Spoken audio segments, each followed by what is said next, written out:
Tomen su Biblia y vamos a hacer algo que hemos estado haciendo últimamente antes de iniciar cualquier tema, y es acercarlo a nuestro corazón.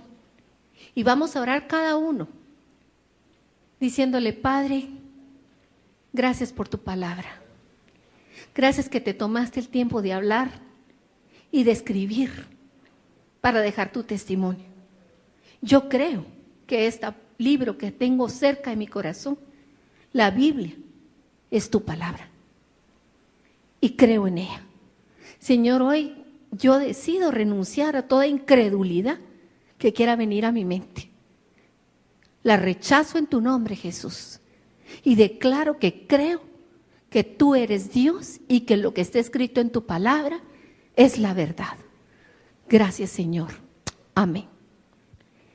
Vamos a ir hoy a la palabra y vamos a ver una historia fascinante. La mayoría de nosotros la conocemos porque cuando uno es pequeño siempre nos la han contado o la hemos oído, o hay películas hechas de este tema, o realmente es una de las primeras historias fascinantes de la Biblia. Es la historia de Noé y el arca de Noé. De hecho, yo tengo en la pantalla de la computadora un fondo de pantalla que es un arca de Noé, y muy simpática porque está el arca y todos los animalitos están alrededor. Hay un pájaro carpintero que está picoteando el arca por todos lados, y está Noé con un como los que se usan para coger las mariposas, queriendo atrapar al pájaro carpintero.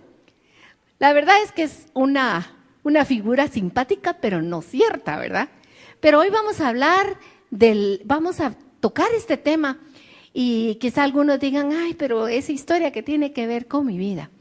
El día de ayer platicábamos con unos hermanos de la grandeza y del amor de nuestro Dios, de nuestro Padre bueno, que nos ha hecho comprender y nos ha dado revelación de su palabra, que lo que está escrito en ella no es una historia que ya pasó, aunque sí lo es, sino que es una historia que afecta a mi presente y que en la que se me da indicaciones para mi futuro. La palabra de Dios, toda ella, es para mí, para este momento y para mi futuro, aunque sea la historia de Noé.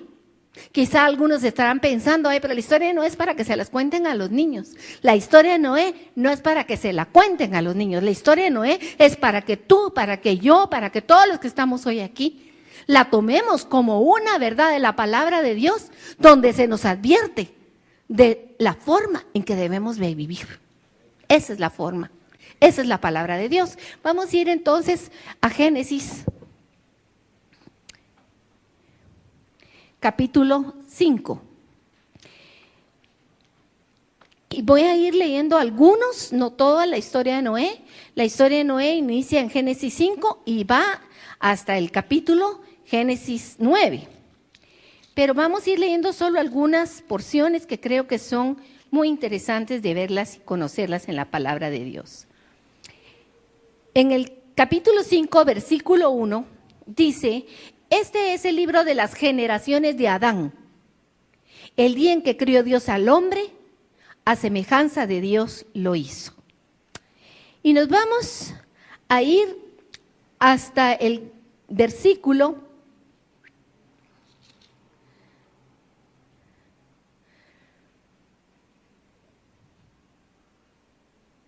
26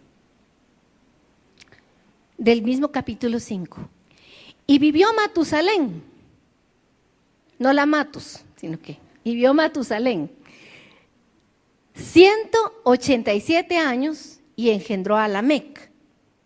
Y vivió Matusalén, después que engendró a Lamec, 782 años y engendró hijos e hijas. Fueron pues todos los días de Matusalén 969 años y murió. Vivió Lamec 182 años y engendró un hijo y llamó su nombre Noé. Aquí está la primera vez que vemos a Noé en las Escrituras, diciendo: este nos aliviará de nuestras obras y del trabajo de nuestras manos, a causa de la tierra que el Señor maldijo. Ahora vámonos al capítulo 6.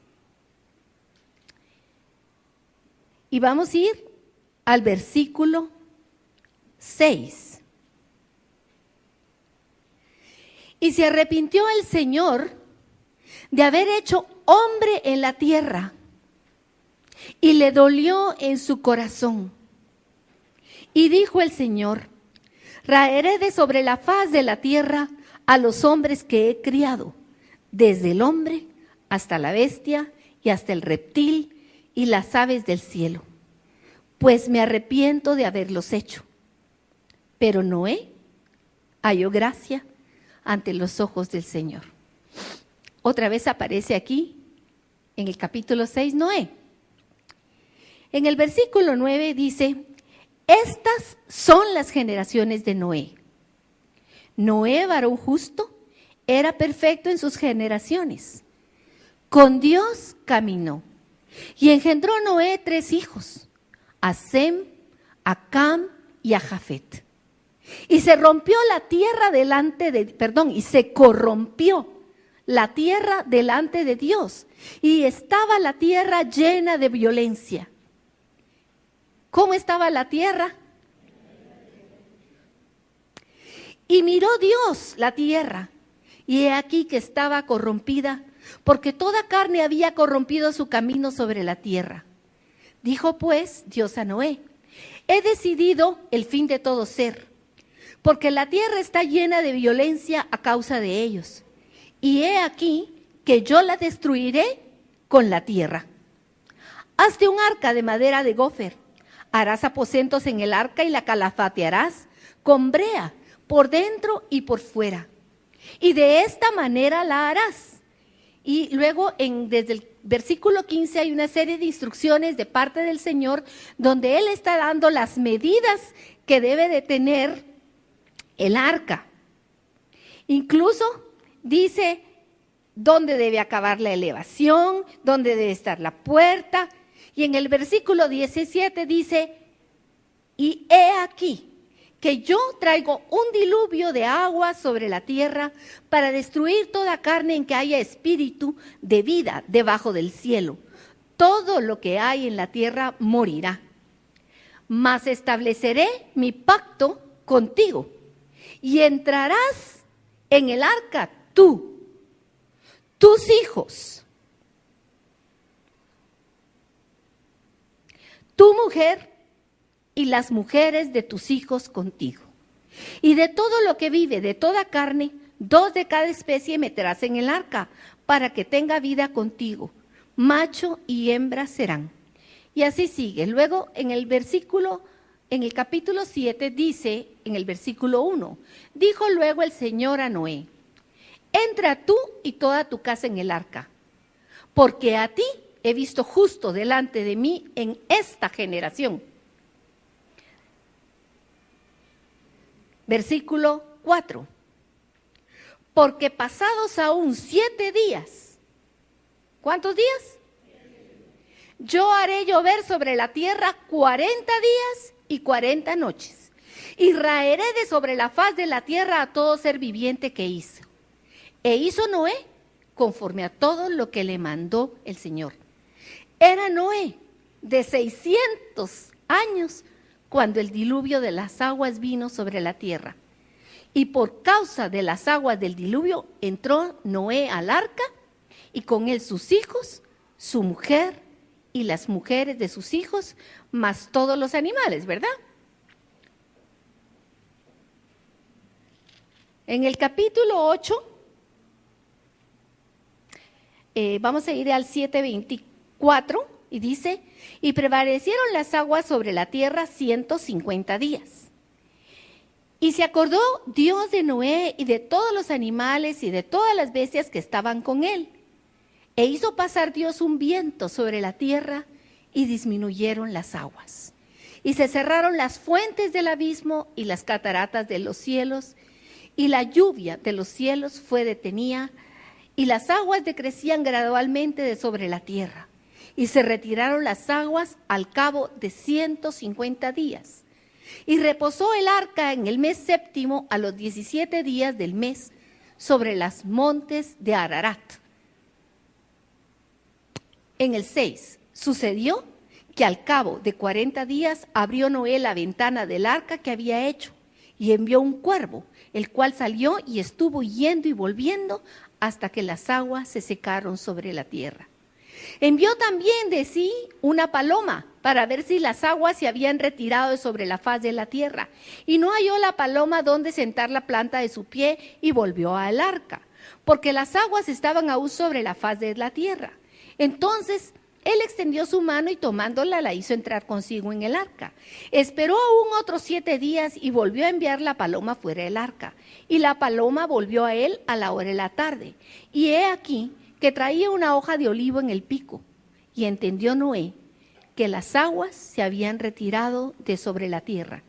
Y esperó aún otros 7 días y envió la paloma, la cual no volvió ya más a él. Y sucedió que en el año 601 de Noé, en el mes primero, el día primero del mes, las aguas se secaron sobre la tierra y quitó Noé la cubierta de la arca. Y miró, y he aquí que la faz de la tierra estaba seca. Versículo 15. Entonces habló Dios a Noé diciendo, sal del arca, tú y tu mujer y tus hijos y las mujeres de tus hijos. Y en el versículo 20 dice, y edificó Noé un altar al Señor, y tomó de todo animal limpio y de toda ave limpia, y ofreció holocausto en el altar. Y percibió el Señor olor grato, y dijo el Señor en su corazón, no volveré más a maldecir la tierra por causa del hombre, porque el intento del corazón del hombre es malo desde su juventud, ni me volveré a destruir a todo ser viviente como él hecho.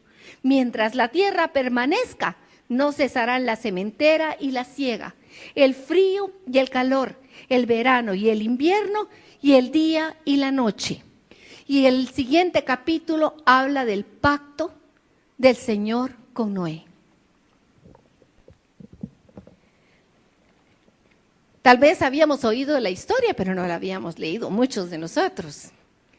Es increíble no es increíble la palabra, sino que es asombroso ver la precisión de la palabra de Dios en cuanto a fechas, tiempos, todo lo que Él dice.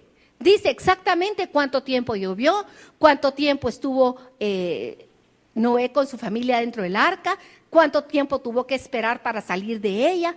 Dice detalles que son muy importantes para nosotros hoy, porque no simplemente están ahí como un relato. Y eso es lo importante hoy, mi hermano, tú que estás aquí sentado, y tú, hermana, que estás aquí, que tú veas la palabra de Dios no como una historia del pasado o un cuento, porque no es ni un cuento ni una historia del pasado. Es la palabra de Dios. Por eso en el boletín que tienen, en la editorial del boletín, dice que lo que nosotros tenemos, este libro, llamado el libro de los libros, la Biblia, no es simplemente un libro o una colección de libros, aunque eso quiere decir el nombre Biblia. Es la palabra de Dios, es el testimonio de Dios para nosotros, contándonos su historia y quiénes somos y para dónde vamos y cuál es la manera como debemos conducirnos y el trato que Él quiere tener con nosotros. Tenemos que cambiar esa mentalidad de ver la Biblia como un libro más o como un libro de recetas donde habla de que si hago esto entonces me va a ir bien. Sí, te va a ir bien si haces caso. Pero no es un libro de recetas, es la palabra de Dios. Y no está en ti si decides o no hacer caso. Debes de obedecerla, porque es la palabra de Dios, no de cualquier persona. Amén. Gloria a Dios. Vimos la historia de Noé y parece una historia increíble. Primero, conocer un poquito a Noé, la historia nos lo dice. Pero Noé no es solamente el hombre que aparece en Génesis y ahí desaparece su historia. Noé aparece en 9 libros de la Biblia. Aparece en Génesis y vamos a ver que también aparece en Hebreos y aparece en otros libros que son 9 en total. Aparte de eso, vemos las generaciones de Noé y es muy importante que se queden con esta palabra, generaciones. Y yo quisiera preguntarles, ¿quién de ustedes sabe lo que es una generación? ¿Quién ha buscado alguna vez el significado de esa palabra? Levánteme su mano, ¿quién conoce el significado de lo que significa generación? No, solo levante la mano. Quiero saber si ustedes saben lo que es generación. 1, 2, 3, pocos, ¿verdad? Hoy vamos a ver cuál es el significado de la palabra generación para entender un poco más lo que está hablando el Señor en su palabra cuando dice que Noé fue un hombre varón justo, perfecto en sus generaciones. Y también vemos la palabra de Dios, en lo que leímos, vimos cómo la época de Noé era una época donde la tierra estaba corrupta, podrida, es la definición de corrupto. Se había corrompido, dice la palabra, y estaba llena de violencia. Y hoy nosotros, si vemos a la tierra está corrupta y está llena de violencia, llenísima, diría yo, de violencia. Con Ángel el otro día, mientras desayunábamos, teníamos la oportunidad de ver algunas noticias del periódico y compartíamos que Dios en su misericordia a veces no nos permite ver todo el dolor que existe, ni todo el mal que existe, porque creo que no soportaríamos. Pero lo que sucede con los niños en el mundo hoy en día es inimaginable. Lo que el hombre le hace al hombre para sacar algo es inimaginable. Nos quedamos pasmados cuando podemos entender algo de esto. Dios en su misericordia no permite que lo tengamos todo el tiempo puesto delante de nosotros, porque ese dolor sería tal que no lo soportaríamos. Pero la tierra, mis hermanos, está llena de violencia. Tú tienes una cama donde dormiste hoy cómodamente. Tú tuviste tu desayuno hoy en la mañana. O si no lo tuviste fue porque te levantaste tarde, pero no porque no tengas cómo comer. Tú tienes una casa a la que llegar y guarecerte de la lluvia. Tú no vives a la vecindad del abismo, que si llueve no puedes dormir de pensar que se va la champa dentro del lodo y que después tengas que ir a buscar a tus hijos dentro del lodo. Tú no vives en un país donde los niños son secuestrados y donde los niños son obligados a trabajar por horas debajo de la tierra o son vendidos a pederastas. Piénsalo, porque a veces se nos olvida, pero hoy la tierra está, no sé si más o menos que en tiempo de Noé, pero que está corrompida, lo está, y además está llena de violencia. Nosotros no tenemos que ir a ningún lugar para imaginarnos cómo es la violencia. En un viaje una vez una persona me preguntó, ¿y ustedes cómo viven en Guatemala? ¿Qué hacen para ir al mercado? ¿Qué hacen? Nos hemos acostumbrado a que aquí todos los días aparecen muertos en las calles. Los ladrones entran impunemente a todos lados. Pero somos un país violento, terriblemente violento.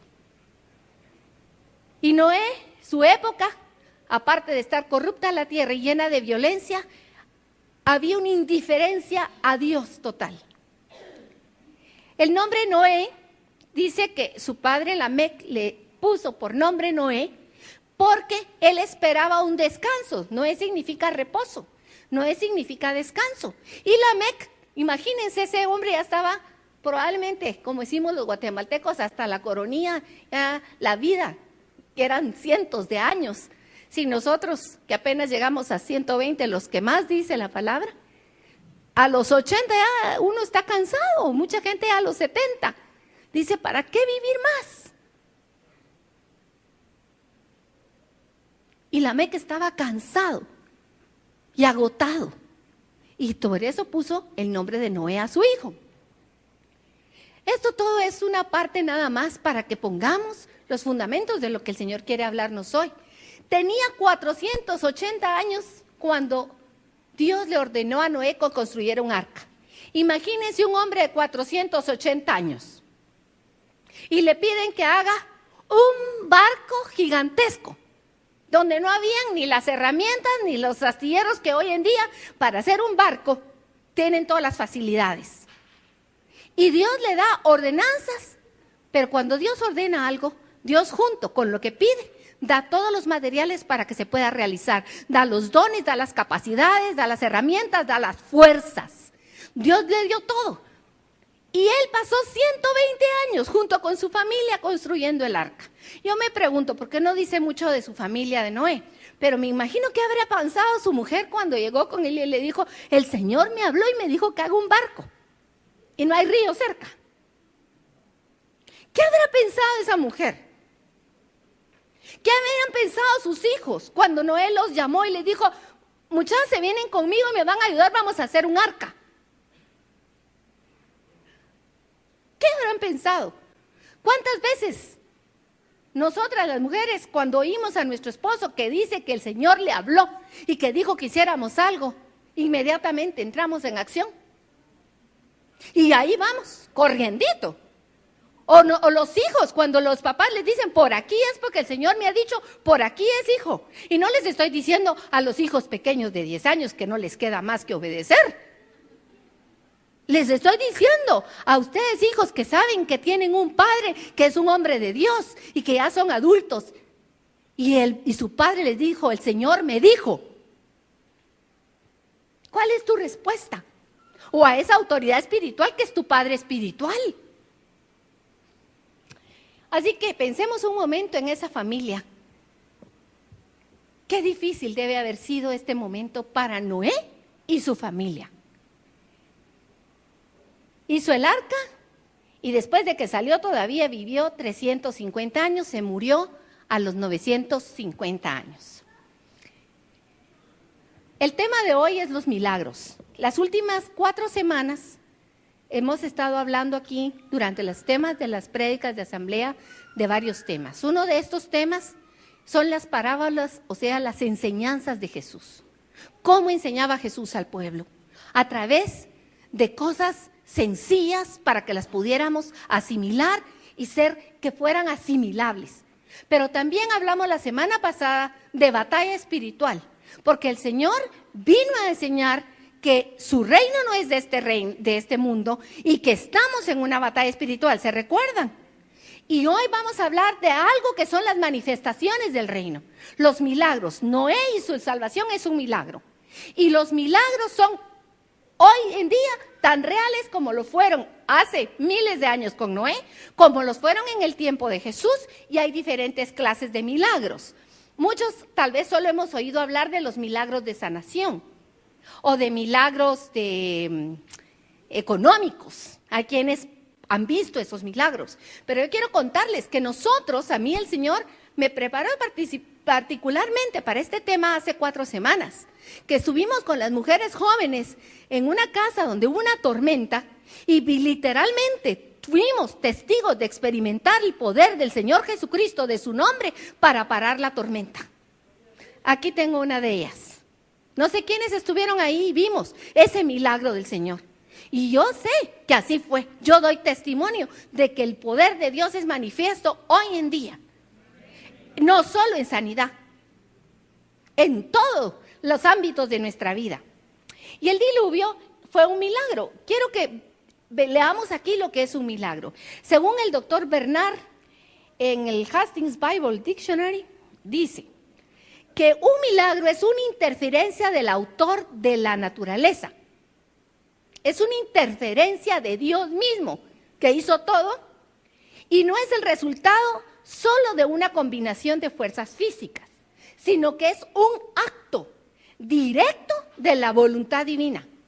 Es una prueba clara y singular del poder de Dios y de la voluntad y libertad que usa para cumplir sus propósitos.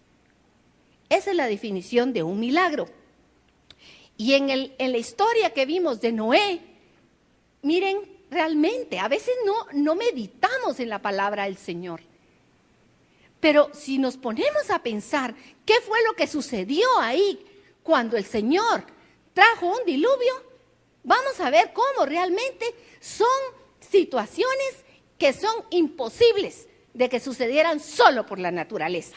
La primera es la construcción del arca en un tiempo que, como les decía, ni habían herramientas, ni habían las maneras, el conocimiento.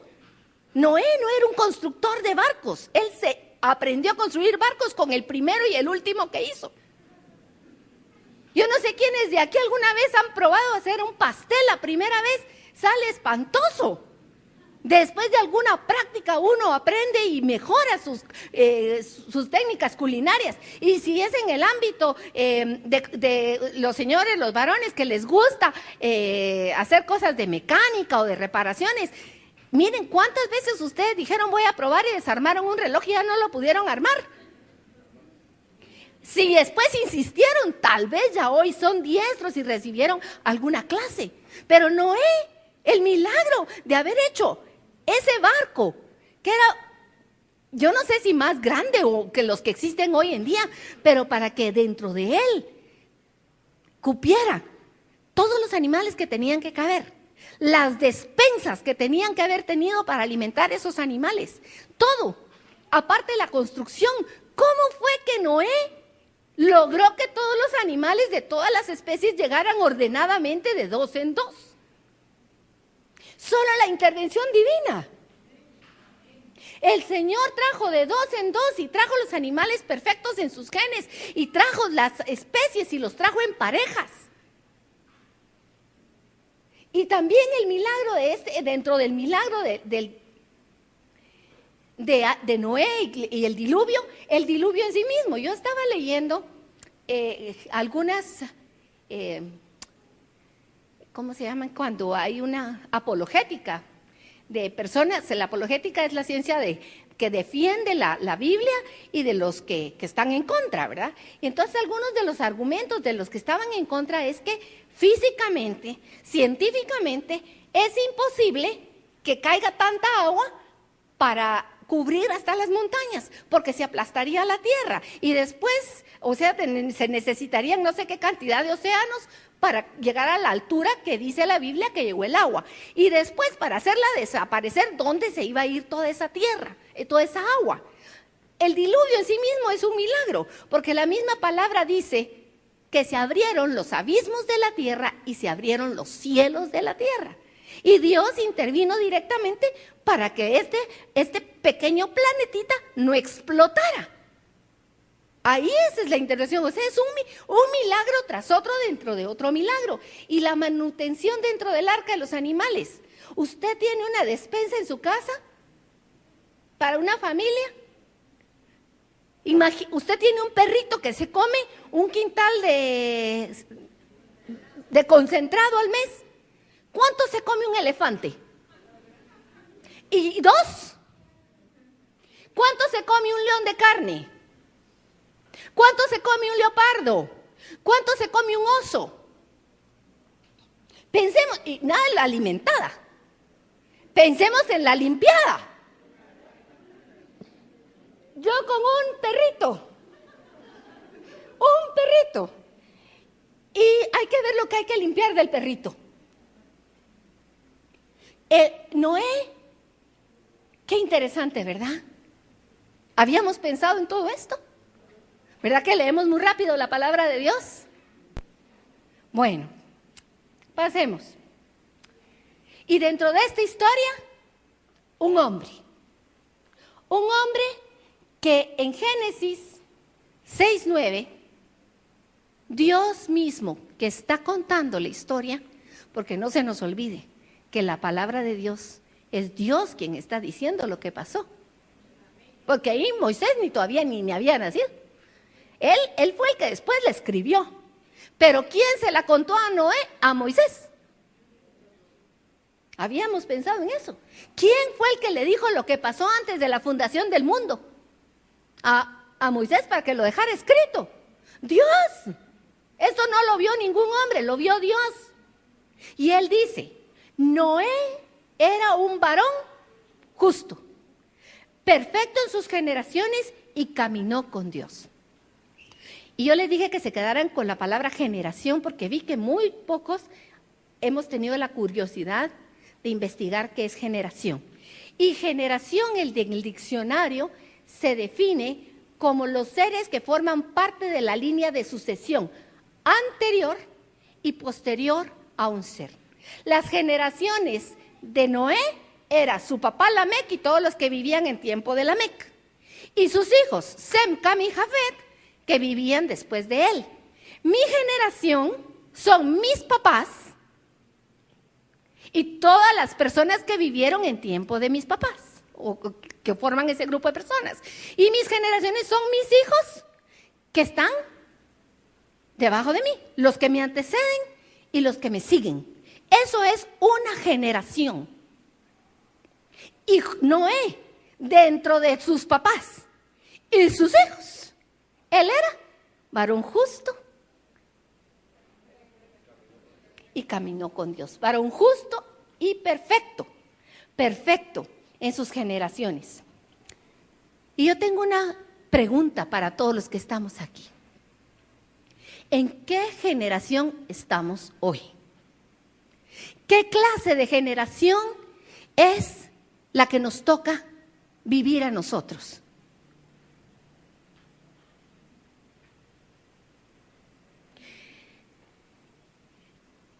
Si vemos todo lo que hemos recibido de las generaciones pasadas en cuanto a conocimiento, y no solo reconocimiento, en cuanto a revelación de la palabra de Dios,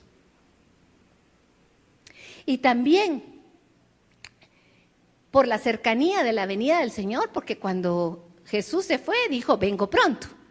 Ahora estamos más pronto que hace 2000 años, ¿o no?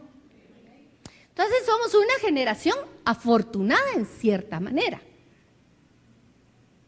porque no nos tocó a nosotros aprender. Yo les he comentado algunas veces que para mí verdaderamente es algo sorprendente y maravilloso lo que el Señor nos ha dado en poco tiempo.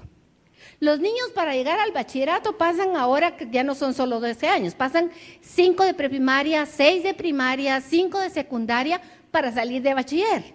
Y cuando se sale de bachiller no se es nada. Y el conocimiento que se tiene es chiquitito. Y después se van todavía 5 años a la universidad, o 6 años, o 7 años. Y al terminar la universidad todavía necesitan otros 3 o 4 años de especialización o de maestría para tener conocimiento en una pequeña área de la vida, ya sea la ingeniería, ya sea la psicología, ya sea la medicina. Pero no tenemos todo el conocimiento. Pero imagínense ustedes que un médico, para llegar a ser médico, tuviera que ir a Sócrates. Hoy en día, si vemos en ese sentido, somos afortunados, porque todo lo que por cientos de años se ha acumulado de conocimiento, hoy nosotros lo tenemos en un apachar de un botón. Yo quiero saber algo, voy a la computadora, pongo una palabra y en un momento tengo un conocimiento accesible a mí. Y un médico no tiene que pasar cientos de años estudiando, porque ya hubo alguien delante de él que preparó una base para que de ahí se parta. Nosotros no tuvimos que ir tan profundamente. En apenas unos 10 años que llevamos como congregación, el Señor nos ha dado una revelación de la palabra que verdaderamente es admirable. Porque nosotros podemos, por lo menos a Ángel y a mí nos ha tocado estar con personas que tienen 30, 40 años, que son teólogos, y verdaderamente admirables todo lo que saben, no solo por lo que han estudiado, sino por la revelación que han recibido. Pero con Ángel hemos dicho, gracias Señor, porque nosotros, el Señor nos ha hablado y nos ha revelado, y nos ha dado de esos frutos que ya estaban ahí, para que los cogiéramos, los tomáramos y edificáramos en Él. Pero también en otro sentido, podemos decir que somos una generación donde somos fuertemente cuestionados por el Señor, precisamente por el privilegio que tenemos.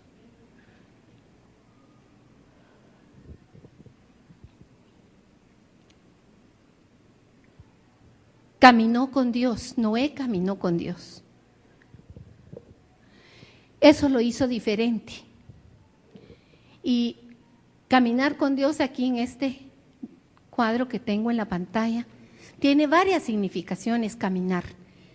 Cuando yo camino es para dirigirme hacia algún lugar. Y si estoy caminando con Dios, quiere decir que estoy caminando para donde Dios va y no en sentido contrario a Él.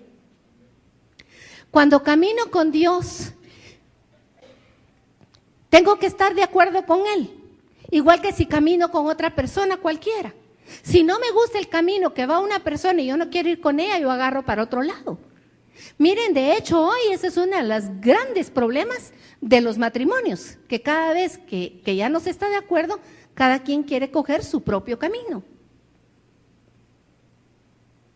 O los hijos. Si no estamos de acuerdo con nuestros padres, decimos mejor me voy de la casa y camino yo por un lado y tú caminas por otro. Para caminar con alguien se tiene que caminar de acuerdo, caminar en el mismo sentido. Caminar, Jesús también dijo, habló de un yugo. Para que se camine con Dios no es a mi manera, se camina con Dios a la manera que Él dice, porque Él es el que sabe y Él sabe a dónde nos lleva. Él es el camino, la verdad y la vida y no nosotros. Él es el que manda. Gloria al Señor, bendito sea su nombre. Caminar con Dios es una actitud de vida, una actitud de reverencia, porque se reconoce a Dios con temor y temblor, y que cuando Él manda algo, se obedece y se sigue. Cuando estábamos en la oración, el Señor me ponía varias cosas y me hacía cuestionarme a mí misma, y les voy a pasar el cuestionamiento a ustedes. Esta semana, no nos vamos a ir muy lejos, en esta semana, ¿cuántas veces te habló Dios que hicieras algo que no hiciste? Piensa por un momento en una sola cosa que Dios te haya hablado y que tú te hiciste loco. O lo pusiste a un lado. ¿Cuántas cosas sabes de la palabra que tú todavía dices, todavía no me lo ha dicho Dios? O cuando lo entienda, entonces lo voy a hacer.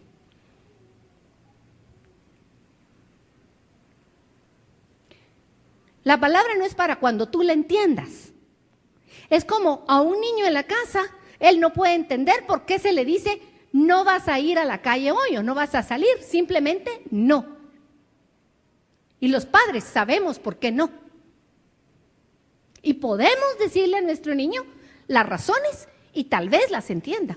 O podemos no hacerlo, pero nuestro hijo tiene que acatar la decisión como padres, porque está bajo nuestra autoridad y nosotros somos más sabios que él por la edad. Tenemos más conocimiento y experiencia. Cuando Dios dice algo en su palabra, puede ser que tú no lo entiendas, pero eso no quiere decir que tengas que esperar para obedecer. Puede ser que tú te parezca increíble lo que Dios está pidiendo, pero tampoco tienes que cuestionarlo. Si tú crees que es la palabra de Dios, es Él el que está diciendo, no hay más remedio que hacer lo que Él dice. Él puede explicárnoslo si Él quiere, o simplemente nos lo puede demandar. Noé recibió varias cosas a cambio por haber hecho lo que Dios le dijo que hiciera. La primera cosa que vemos que recibió fue que fue salvado de juicio. En Génesis 6:7 habla de este punto. Y solo otras 7 personas, aparte de Noé, fueron salvadas. Pero esas 7 extras que fueron salvadas no fue porque ellos caminaran con Dios, sino porque ellos le siguieron el paso a Noé. Y Dios en su misericordia los alcanzó a ellos. La palabra de Dios está llena de promesas, de que Dios es un Dios de generaciones y para la familia. Cree salvo y serás salvo tú y tu familia, le dijo Pablo a los carceleros. El Señor nos ha dicho a nosotros, contigo Jesús, yo y mi casa serviremos al Señor. Que nuestros hijos estén ahí, la familia, es gracia y misericordia de Él. Es promesa de Dios. Bendito sea su santo nombre. El que fue salvado fue Noé. Hubo uno que tomó una decisión. La decisión de oír y obedecer la palabra de Dios que le era dicha en ese momento. También recibió una nueva oportunidad. La tierra fue destruida en totalidad y quedó vacía y sin nada. Pero cuando Noé salió del arca, junto con los animales, también Dios le dio promesa y le dijo que esa tierra nueva que le daba, lo primero que encontró, ¿qué fue lo que llevó la paloma en el pico? ¿De qué nos habla el olivo? El aceite. El aceite habla de sanidad. El aceite habla de fuerza. El aceite habla de unción, de poder, de bendición. Dios le bendijo a Noé. Y Dios le estaba diciendo, va a haber una nueva tierra y nueva esperanza, y le dio nueva autoridad y poder sobre la tierra. Génesis 8:22 podemos ver esta parte. Pero también Dios establece un pacto con Noé. Dios se compromete. Cuando Dios habla en pacto, Él está estableciendo situaciones concretas donde hay promesas, donde hay hechos y donde hay circunstancias, hay personajes. En este caso el pacto fue de Dios con Noé, y Dios le estaba diciendo que nunca más iba a volver a destruir la tierra con diluvio, y que iba a haber siempre siega, y que iba a haber esa cita final donde habla de que habrá la siembra y la cosecha, y el frío y el verano. Está hablando de la continuidad de la vida y de las estaciones marcados por Dios. Dios te está hablando hoy. Aquí hay muchos varones. Dios le habló a Noé para construir un arca y preservar la vida de Noé y su familia. Aquí cada 8 días Dios te habla a ti, varón de Dios, y te da instrucciones para que tú hagas la barca donde tú y tu familia sean salvos de la destrucción que viene inminentemente sobre este mundo y que ya la estamos viendo. Dios te está hablando a ti, varón, y a ti, mujer, y a ti, hijo o hija, y a ti, nuera, también, porque ahí entraron en el arca también las nueras. Y si hubieran habido yernos, también hubieran entrado los yernos. Pero el llamado es para cada uno a poner atención a lo que el Señor está hablando.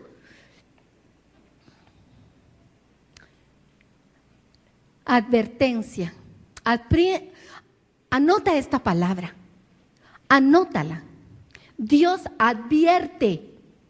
Dios nos está advirtiendo, mis hermanos. Dios está tocando a nuestra puerta para que pongamos atención a su voz, para que respondamos, no para que nos quedemos como la Sulamita. Ay, ya me dormí, ya me acosté, ya me lavé los pies. Ya estoy cansada. Apliquémoslo a nuestra vida. Tuviste un disgusto con alguien. Estás muy disgustado y enojado. Y tienes tal vez toda la razón y razones válidas para estar enojado con esa persona. Te pregunto, ¿desde cuándo estás enojado? ¿Ya pasaron 24 horas? Porque la palabra de Dios es clara. No se ponga el sol sobre tu enojo. Pero si ya te pasaste, Jesús no es tu Señor.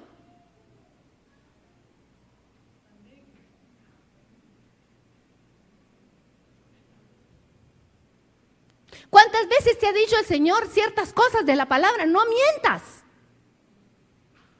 No te excuses con mentiras. Has mentido, has hecho esto, has hecho lo otro, y no has llegado a los pies del Señor a poner en claro, como hablaba Edgar hoy al iniciar el tema. El Señor dice, vengan, pongamos las cuentas en claro. No es que no caigamos, todos caemos. 7 veces cae el justo, pero 7 veces se levanta. Noé no era justo porque no se equivocara y no cayera, sino que de cada caída se levantaba, pero al chilazo. Porque no dejaba para mañana lo que tenía que hacer hoy. Porque cuando veía su pecado iba y decía, Señor, ya no lo quiero, lo rechazo en tu nombre, Señor, ya no quiero esto. Y tal vez mañana le volvía a tocar, pero nuevamente lo volvía a confesar. Perdóname, Señor, quítame esto que para mí es imposible. Y un día de repente, cuando uno se mira para atrás, ¿qué se hizo? Ya no está. Porque se operó un milagro en tu vida. Un cambio maravilloso en tu vida. Pero si tú, en lugar de eso, tú retienes el rencor, porque, ay, no se compone, nunca se compone, ¿para qué le voy a perdonar? ¿Para qué voy a hacer lo que Dios dice? No, nada cambia. Ay, no, yo primero voy a estar Deja el orgullo, dice el Señor, porque el Señor resiste a los soberbios y a los orgullosos. Pero ni lo confiesas ni lo dejas. Ni siquiera te arrepientes. Dios está advirtiéndonos, mis hermanos. Nos está hablando hoy. No es una historia para el pasado, es una historia para ti, es una palabra de Dios para tu vida de poder. Y el Señor en su advertencia nos está diciendo, como siempre lo ha hecho, porque lo hizo con Adán. Puedes comer de todo, pero no comas de tal cosa. Lo hizo con Caín. Caín, ¿por qué andas tan enojado? ¿Por qué andas con ese semblante todo empurruñado? Si levantara los ojos, le dijo Dios a Caín, y vieras para arriba, la cosa sería distinta. Pero como solo andas para abajo y no te quieres arrepentir, mal te irá. Estoy parafraseando. Ustedes pueden ir a Génesis 4, ahí está la advertencia de Dios al mismísimo Caín. A su pueblo, a Israel.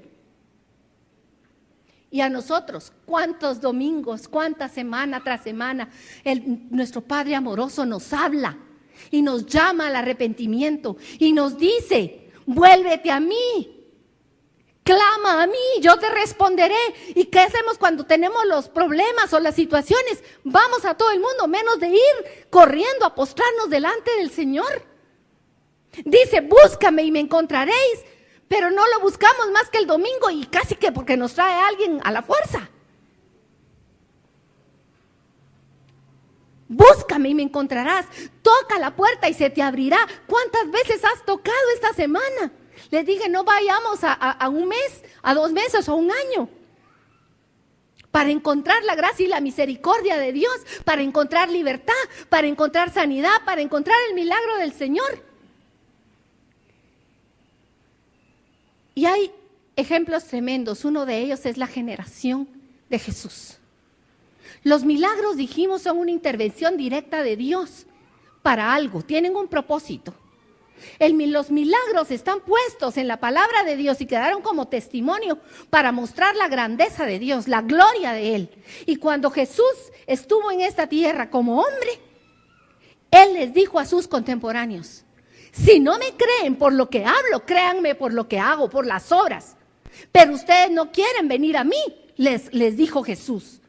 Porque estaban viendo levantarse los muertos, sanarse los ciegos, sanarse los sordos. Se les curaban las piernas a los cojos, se curaban de la lepra, levantó muertos. Jesús levantó muertos, levantó al hijo de la viuda. Liberó de demonios, la cananea. ¿Y de cuántos demonios? El que llevaba una legión de demonios. No era uno, era una legión. Cientos de demonios.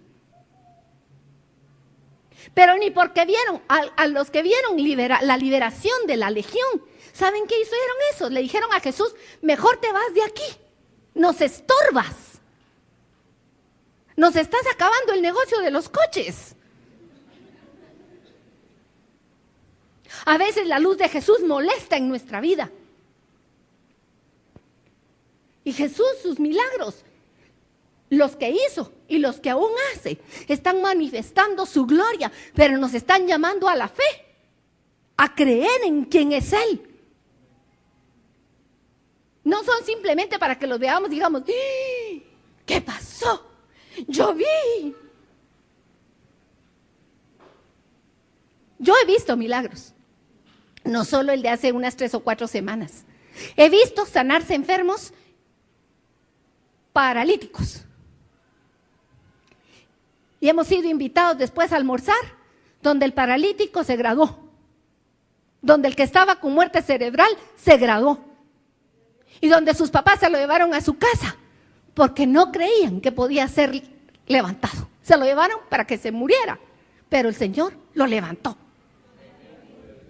Pero no solo uno, vimos a otro, paralítico de la cabeza a los pies, cuadripléjico. Y el día que estaba ahí en el hospital, en el intensivo, y se oró por él, a los 8 días se fue a su casa. Poder de Dios, poder de Dios. Y lo triste es que muchos reciben milagros y se van a su casa. Y no regresan ni a dar las gracias, ni creen en aquel que los liberó y los salvó. La generación de Jesús no supo ver la gloria que se escondía detrás del velo de su humanidad. Jesús, el Dios, el creador de este mundo, estaba escondido en un cuerpo de hombre. Él había dejado su gloria. Y para los que vino, a los suyos que vino, no lo recibieron. Lo rechazaron. Es preferible que se muera uno, dijeron, y no todos. Pero ese que murió para que todos podamos ser salvos. Él murió a cambio de ti y de mí en esa cruz.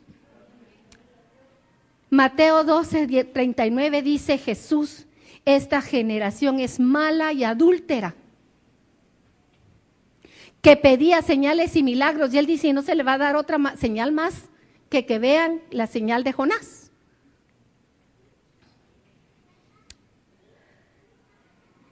Y vuelvo a hacer la pregunta, ¿qué clase de generación seremos nosotras? La generación de Moisés, ¿cómo era la generación de Moisés? ¿Cómo la describe la palabra? Necios es la palabra, de cerviz dura, o sea, no les entraba en la cabeza. Ellos sí que vieron, pero milagros. Vieron abrirse, primero vieron el paso de la muerte y que no los tocó, el pasaje, la Pascua. Vieron abrirse el mar rojo delante de sus ojos. Vieron llover pan y vieron llover carne. ¿Cuántos vieron fluir el agua de Dios en el desierto? Tuvieron no un árbol que les daba sombra, Dios mismo su sombra. Pero Dios en su palabra, cuando el profeta Jeremías les habla, ustedes van a leer Jeremías 4, el capítulo 4 de Jeremías, describe al pueblo de Dios como pueblo estúpido, así dice la palabra. Necio, de cerviz dura. Yo estoy usando las palabras que dice la palabra de Dios, no yo. Por favor, vayan a Jeremías. Jeremías 4 dice, son buenos para hacer lo malo, pero que no entienden. O sea, así describía Jeremías a su generación. Y la pregunta es, ¿cómo somos nosotras, nuestra generación? Una generación de la que pueda el Señor decir que caminamos con el Señor. Una generación que estamos de acuerdo con Él y vamos en la dirección que Él va. Una generación que estamos haciendo lo que Él dice.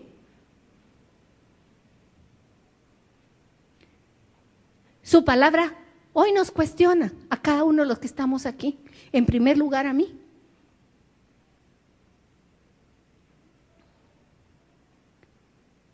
¿Cómo estoy tomando lo que el Señor me ha dado? Los milagros que he visto de Él en mi vida. Estoy creyéndole.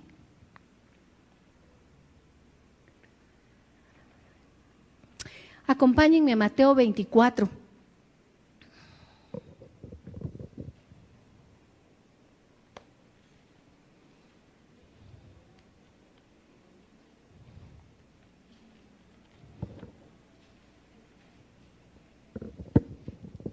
Versículo 37, y vamos a leer unos cuantos más. Cuando tengan la palabra me dicen amén. Amén. Gloria al Señor. Mas como en los días de Noé, así será, ¿qué? ¿Como en los días de quién? Porque como en los días antes del diluvio, estaban comiendo y bebiendo, casándose y dando en casamiento, hasta el día que Noé entró en el arca. Y no entendieron hasta que vino el diluvio y se los llevó a todos. Así será también la venida del Hijo del Hombre. Como en los días de Noé, será la segunda venida del Hijo del Hombre. Para nosotros la segunda, para los judíos la primera. Y va a venir, como dijo Ángel, vestido de sangre, para que los que no creyeron digan, ¡sí era! Y dice que ¿qué hacían? Comían y bebían. O sea, la vida, ¿de qué nos está hablando? No de comilonas, ni no. Comiendo y bebiendo se refiere, desayunaban, almorzaban y cenaban tranquilamente. Se iban a dormir y se levantaban, salían de paseo, iban a una fiesta de bodas. Nosotros fuimos anoche a una fiesta de bodas. Ayer pudo haber sido el arrebatamiento.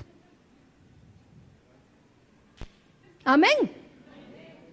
Cualquier momento. Porque como en los días de Noé, aquí no está hablando un profeta. Aquí no está hablando Moisés. En este versículo de Mateo está hablando Jesús mismo, explicándole a su generación cómo sería la segunda venida. Y él está diciendo que así como en tiempo de Noé, Noé estaba listo, porque oyó e hizo lo que le dijo Dios. El resto de gente, miren, yo pienso que Noé también descansaba y también iba a las bodas, tal vez lo invitaban. Y Noé también tenía cumpleaños de sus hijos y celebraba a sus hijos. Pero ¿dónde estaba su enfoque? En el arca. Él no decía, ay, hoy no. Ay, tal vez mañana. Él se levantaba a trabajar diligentemente. Y hacía lo que tenía que hacer. Construir tu arca, a ti no te ha tocado 120 años. Aquí el que mucho tal vez tiene 80. Pero ni los 80 hemos pasado haciendo el arca. Tal vez 30, tal vez 25 de obediencia.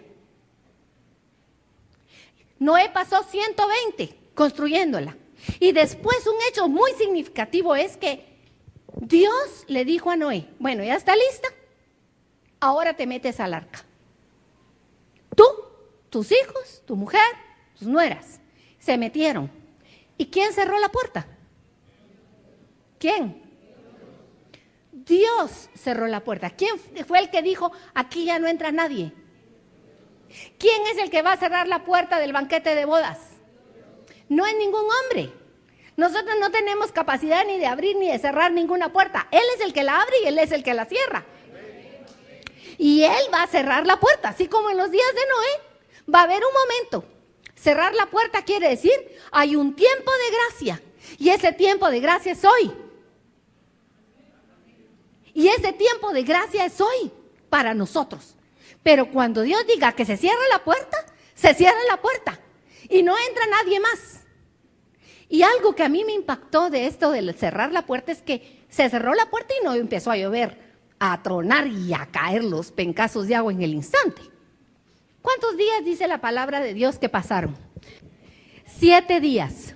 Los que hemos estudiado un poquito de la palabra y sabemos qué significa el 7, porque todo en la palabra tiene un significado, no está ahí por casualidad. ¿Por qué no fueron solo 3 días? ¿Por qué no fueron 8? ¿Por qué no fueron 9? ¿Qué quiere decir 7? Es el máximo, el número perfecto.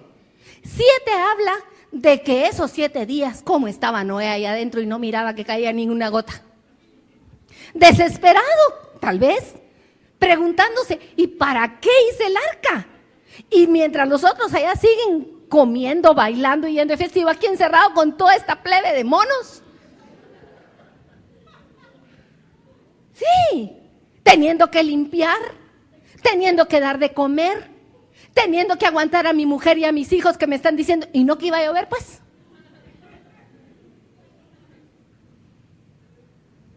A la papa, déjame salir siquiera a la esquina. Dame un chance de irme a dar un micolazo. Tal vez Cam, tal vez Jafet. Yo no sé, esos detalles no se nos cuentan. Pero fueron 7 días que yo digo, ¿cómo estuvo el corazón de Noé? ¿Te puedes imaginar tú cómo estuvo Noé esos 7 días en que no miraba nada? Nada. Ni una nubecita.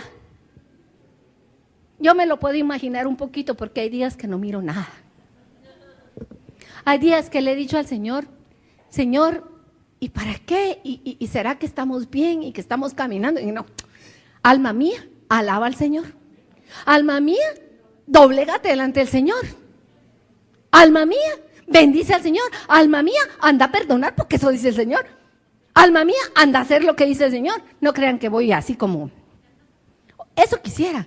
Yo quisiera ir rapidísimo, pero todavía no tengo la velocidad de la bala. Pero ya voy. Y trato y evito de dejar que pase más allá de lo que el Señor dice que pase. Incluso, yo no sé si ustedes lo saben, pero hasta para los funerales tiene tiempo el Señor. Hay un tiempo, dice, llora, por 3 días y grita con gritos de desesperación y después te levantas, te bañas, te vistes y te vas a hacer lo que tienes que hacer. No le das chance a la depresión en tu vida. Hay un tiempo para llorar y un tiempo para reír. Hay un tiempo para dormir y un tiempo para levantarse. Hay un tiempo para venir a la iglesia y para escuchar palabra de Dios. Y hay un tiempo para salir y ponerla por obra. Hay un tiempo para testificar del Señor. La honra y la gloria es al Señor. Ese es, y tu tiempo, ¿en dónde está tu enfoque? ¿En dónde están tus fuerzas? ¿Tienes que trabajar? Trabaja diligentemente como para el Señor. ¿Te vas a ir a dormir? Duerme profundamente como para el Señor. Como dice el salmista, yo llegué, me acosté, puse la cabeza en la almohada y me dormí. Porque duermo tranquilo, porque el Señor es mi guardador. No temeré. Si Él viene en la noche, aunque esté dormida, me voy a ir. No hay pena. Así será también la venida del Hijo del Hombre. Dios te está advirtiendo, hermano. Dios te está advirtiendo, hermana. Hoy más que nunca estamos cerca de la venida de nuestro Señor. Nadie sabemos el día y la hora, pero que Él viene, viene. Y quienes se van son los que estén dignamente preparados. Que nos encuentre dignamente preparados. Con el corazón limpio, haciendo lo que Él dice. Y la advertencia que nos ha hecho desde hace mucho tiempo es que la carne se va a levantar. Yo no sé quién lo ha experimentado, pero yo he visto a mi carne alzarse contra el Señor. Y que no quiere hacer lo que Dios dice que haga. Mi alma, aún sabiendo ya perfectamente lo que dice, mi alma se levanta. Y he tenido que decir, alma mía, al suelo. Como decíamos en Vida Cristiana Victoriosa, chucho, échese. Mire, el chucho de su casa usted le dice, échese. Y se echa. A menos que usted lo deje hacer desde que nació lo que se le dé la gana. Porque si usted tiene un perro que no ha sido educado, el perro lo manda a usted y no el perro, y no usted al perro. Y eso pasa muchas veces con tu alma, con mi alma. Nuestra alma tiene que ser sometida al Señor. Nuestros pensamientos sujetos al Señor. Nuestra voluntad, nuestros deseos, nuestros sentimientos. Todo tiene que llevarse a los pies de la cruz y decirle, clamo a ti, Señor, yo no puedo, pero todo lo puedo en Cristo que me fortaleces. Tú eres Dios, yo no lo soy. Aún puedo decirle, Señor, ni quiero ni puedo. Ni quiero ni puedo, pero sé que tú lo quieres y tú sí puedes. Así que hazlo en mí. Amárrame la lengua. Quítame estos ojos de ver todo lo que no deben de ver. Tú puedes. Yo no puedo, pero tú sí puedes. Y quiero terminar con Hebreos 11, del 6 a 7, que también se menciona a Noé. Hebreos dice, sin fe. Sin fe. ¿Por qué? Porque es necesario, léelo conmigo, porque es necesario que el que se acerca a Dios crea que le hay y que es galardonador de los que le buscan. Acerca de cosas que aún no se veían, con temor preparó el arca en que su casa se salvase, y por esa fe condenó al mundo y fue hecho heredero de la justicia que viene por la fe. Miren, varios detalles aquí. Sin fe es imposible agradarle a Dios. Si tú coges la palabra de Dios y la lees pensando que es autoría de un hombre y que lo que dice ahí, a saber si será cierto, y que mejor vamos a ver si es verdad o no es verdad, ya perdiste. Porque la palabra de Dios es verdad por cuanto fue escrita por Dios mismo. Es Dios el que habla. Y lo que Él dice es para mi bendición, no para la de Él. Él ya es bendito. Él no me necesita a mí. Yo soy el que necesita de Él. Y sus instrucciones son para que yo sea bendecido en todo lo que haga y me vaya bien. Deuteronomio dice, hoy pongo delante de ti la vida y la muerte, bendición o maldición. Escoge tú. Y esa misma palabra es para nosotros. Delante de nosotros cada día está la vida y la bendición, la muerte y la maldición. Somos nosotros los que escogemos cuando decidimos ir tras de otra cosa que no es el Señor y de no hacer obedientes a su palabra. Pero si yo creo que Él es Dios y que existe y que da un galardón a quien le obedece, yo quiero tener esa reverencia y ese temor por el Señor. Quiero construir con temor, dice la palabra, no es con miedo. El temor de Dios no es miedo. Ay, no lo voy a hacer porque me va a caer un rayo. No. El temor de Dios viene como fruto de conocerle a Él y de saber cuánto me ama, cuánto me valora. No depende de si el que está a mi lado hace o no hace. Ese es problema de él con Dios. Y Dios le va a pedir cuentas. Pero es conmigo en lo personal. Se trata de mí con el Señor. O el Señor con mí. Y dice, por esa fe condenó al mundo y fue hecho heredero de la justicia que viene por la fe. Creer y obedecer para ser librados de juicio. No es una figura del arrebatamiento. El Señor viene, pero Él va a venir para llevar a su pueblo. Y dice que va a ser como en un abrir y cerrar de ojos. Y los que estén listos se irán con Él, los que estén dignamente preparados. Pero habrán algunos que no están dignamente preparados y se van a quedar. Y van a pasar por gran tribulación. Y esa gran tribulación todavía va a ser de misericordia, porque será todavía para arrepentimiento. Pero miren, mis hermanos, nosotros no tenemos que esperar a ver si así es. Ya lo sabemos, por fe, porque el Señor nos lo está diciendo en su palabra. Él nos está anunciando cosas que todavía no vemos. Y depende de nosotros si le creemos o no le creemos, si le obedecemos o no le obedecemos. Y seguimos haciendo lo que se nos da la gana. La palabra de Dios es para bendecirnos. Dios quiere salvarnos de todo, no solo salvarnos de la muerte eterna. Eso fue el primer punto. Dios quiere salvarnos de la muerte eterna por medio de la fe en el Señor Jesucristo. Creyendo en Él, pasamos de muerte a vida. Pero Él quiere salvarnos de este mundo corrupto. Quiere que vivamos como varón, como varona, justa y perfecta delante de Dios en nuestras generaciones. Él quiere que recibamos su bendición desde hoy. Miren qué bendición los que hemos experimentado lo que es la libertad del perdón. ¿Quién la ha experimentado? ¿Quién ha experimentado el poderse deshacer del orgullo? Qué bendición es no creerse uno que vale algo, sino que saber que uno vale por Él. Qué bendición es poder hablar la verdad sin miedo y decir: yo no tengo nada oculto porque el Señor conoce mi vida, es una vida abierta. No tengo que andar poniéndome una careta un día y otra careta delante de otros para aparentar lo que no soy. Qué bendición es esa libertad en Cristo Jesús. Pero va a llegar el momento en que se cerrará la puerta y seremos arrebatados en un abrir y cerrar de ojos. Hoy el Señor quiere bendecir tu vida. Él quiere hacer milagros en tu vida. Milagros de todo tipo. El Señor quiere liberarte. La liberación de los pecados, de las ataduras del pecado, son uno de los milagros del Señor. Si tú tienes un pecado que no has podido dejar una y otra vez, yo te voy a invitar que hoy vamos a orar por ti y vamos a pedir al Señor liberación de esos pecados. Si tú tienes una persona que hoy te acordaste mientras yo predicaba, que no has podido perdonar desde que era niña, tu mamá, tu papá, tu tía, tu abuelita, quien sea, porque te hizo o no te hizo, por lo que sea, vas a pasar y vamos a extender perdón en el nombre del Señor.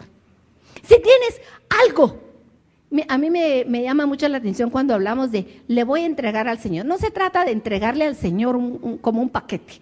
Se trata de confesar con la boca. Pongámoslo en palabras. Señor, tengo un enojo. Señor, tengo falta de perdón. Señor, tengo un pecado que no me deja. No, o más bien no es que no me deje, no lo he querido dejar. Y sí he querido, pero no he podido. Hoy, con tu poder, rompe toda atadura, toda cadena en mi vida. El Señor quiere obrar ese tipo de milagros. y quiere que nos subamos al arca del Señor. Vamos a orar, vamos a clamar, y si tú tienes fe en que hay un Dios y que es galardonador de los que le buscan, da un paso de fe, levantándote y viniendo de aquí enfrente antes de que empiecen los alabadores. No vamos a esperar que haya música ni que el Señor nos ponga en un sentimiento. La fe no depende de los sentimientos, la fe depende de Él, que ya nos la dio. Y si nosotros queremos tener lo que Él dice, levantémonos con un acto de fe para buscar ese milagro del Señor, para ser liberados por Él, para ser sanados por Él, para ser sostenidos por Él. Gloria al Señor. Gloria al Señor. Si tú no le has hecho entrega de tu vida a Cristo y hoy el Señor te habló de que hay todavía tiempo de gracia, hoy es el tiempo que puedes arrepentirte, confesar delante del Señor tus pecados y pedirle al Señor que venga a morar en tu vida. Cerremos nuestros ojos. Voy a orar primero por aquellos que nunca le han entregado su vida a Cristo. Y le vas a decir: Señor, hoy he escuchado tu palabra y yo creo. Cierra tus ojos, no permitas que te quite la atención nadie que está a tu alrededor. Yo creo que tú eres el Hijo de Dios, que viniste en carne. Creo que tú moriste por mí en la cruz del Calvario, que tu sangre es el pago por mis pecados. Y yo te agradezco por esa sangre. Te confieso que soy pecador y que necesito de tu salvación. Sálvame, Señor, de la muerte eterna. Y dame tu Santo Espíritu. Dame tu Santo Espíritu.